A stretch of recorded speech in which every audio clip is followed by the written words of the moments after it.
اسلام آباد میں ہوں، اور اس کے بعد کی روئے زمین پر ابھی جلدی میری موت نظر نہیں آ رہی ہے۔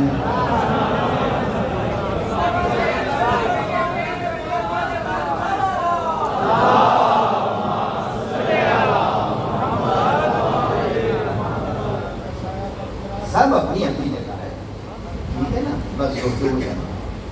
آج طاقت ساتھ نہیں دی، اتنا جو کچھ میں نے پڑھ لیا بہت اپنے اوپر جبر کر کے پڑھا ہے۔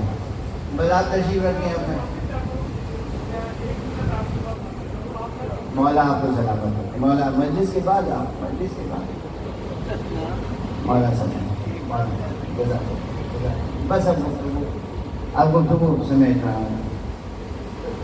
آقا امام زمانہ تک بات پہنچ گئی، ان میں سے ہر کڑی امامت، ہر کڑی پر محکم دلائل موجود ہیں۔ عرض کرتے ہیں کسی بھی امام کی امامت پر جسے دلیل چاہیے ہو وہ آگے گفتگو کرے، چاہے وہ امام سجاد علیہ السلام ہو، چاہے امام باقر علیہ السلام ہو، چاہے امام صادق علیہ السلام ہو، چاہے امام کاظم علیہ السلام ہو، چاہے امام رضا علیہ السلام ہو، چاہے امام تقی علیہ السلام ہو، چاہے امام نقی علیہ السلام ہو، چاہے امام عصری علیہ السلام ہو، اور چاہے امام سرکار حجت علیہ السلام ہو۔ ایک صلوات صلی اللہ محمد وآل محمد۔ عقیدہ ایسا ہونا چاہیے جیسے سیسا پلائی ہوئی دیوار، اس میں کسی انحراف کی گنجائش نہیں۔ علماء کا اپنا مرتبہ ہے، مراجع کا اپنا مرتبہ ہے، ولی وقی کا اپنا مرتبہ ہے، امام غائب کا اپنا مرتبہ ہے۔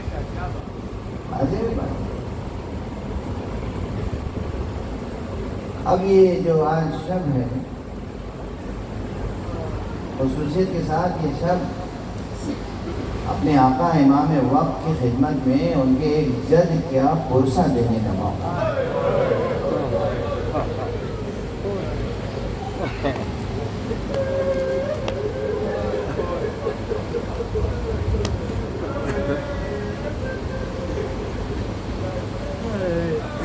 آپ کو اندازہ نہیں آقا امام زمانہ کس طرح گریہ فرماتے ہیں۔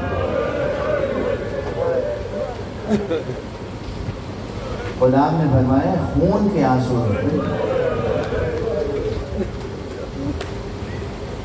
اور کس طرح تڑپ تڑپ کے سید الشہداء کو یاد کرتے ہیں، اور کس طرح تڑپ تڑپ کے اپنے ایک ایک جد کو یاد کرتے ہیں۔ مجھے یقین ہے کہ آپ حضرات سعادت مند ہیں اور ہر جمعے کو دعائے نطفہ بھی پڑھتے ہوں گے، آقا کے غم میں شریک ہوتے ہوں گے، آقا کے ظہور کے لیے دعائیں کرتے ہوں گے۔ آج بس اب چند فقرے عرض کر کے امام کی خدمت میں پرسہ پیش کرتا ہوں۔ امام سجاد وہ امام اس نے اتنے مسائل دیکھے کہ پھر اپنی باقی پوری زندگی ان مسائل کو یاد کر کے گریہ بھرا۔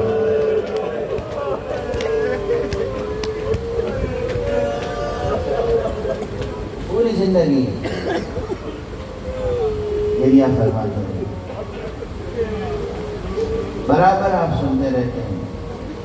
آپ کے غلام نے کہا، آپ کے صحابی نے کہا آقا کب تک گریہ کریں گے؟ فرماتے تھے تم نے انصاف نہیں کیا۔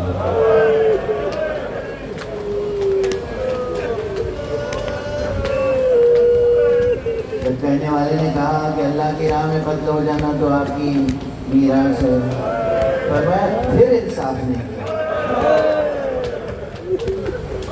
اللہ کی راہ میں قتل ہو جانا ہماری سعادت ہے، اللہ کی طرف سے شہادت ہماری کرامت ہے، مگر بیویوں کا بے ریلا بازاروں میں پھرایا جانا، درباروں میں لے جایا جانا، یہ تو ہمارے خاندان کی میراث نہیں ہے۔ آپ کو کیا کیا یاد رہتا تھا؟ بابا کی بھوک یاد رہتی تھی، بابا کی پیاس یاد رہتی تھی، اہل حرم کی اسیری یاد رہے.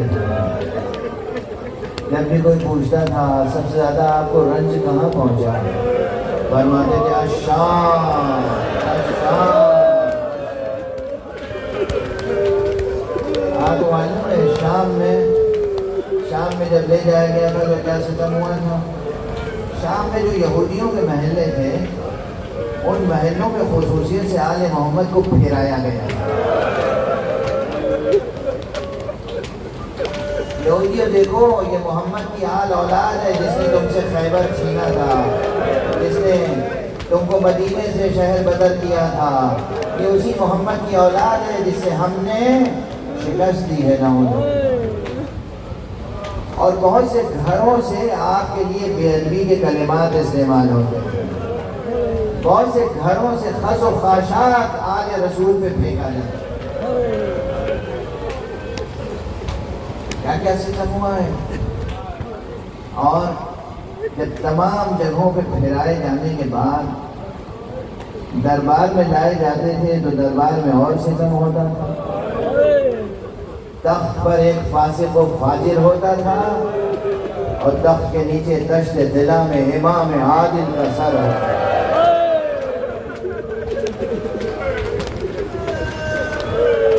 اور اس طرح بے ادبی کی جاتی تھی کہ دربار میں بیٹھنے والوں کی فریاد بلند ہو جاتی تھی، او یزید یہ کیا کر رہا ہے؟